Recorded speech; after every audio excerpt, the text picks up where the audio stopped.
اگر ہم چاہتے ہیں کہ ہمارا پیارا اللہ ہم سے بہت محبت کرے تو ایک نبوی نسخے پر عمل کر لیجئے، اور وہ نبوی نسخہ یہ ہے کہ ہم مومنین مومنات سے، مسلمین مسلمات سے اللہ کے لیے محبت کریں، دنیاوی کوئی غرض نہ ہو۔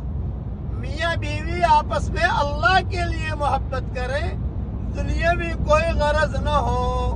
مسجد میں جائیں، لوگوں سے ملیں، صرف اللہ کے لیے محبت کریں، دنیاوی کوئی غرض نہ ہو، تو اللہ تعالیٰ بھی ہم سے بہت محبت کرے گا۔ یہ مضمون مسلم شریف میں موجود ہے۔ حدیث کا میں نے مفہوم بیان کر دیا ہے۔ اللہ تعالیٰ ہم سب کو آپس میں اللہ کے لیے محبت کرنے والا بنائے۔ کہیے آمین۔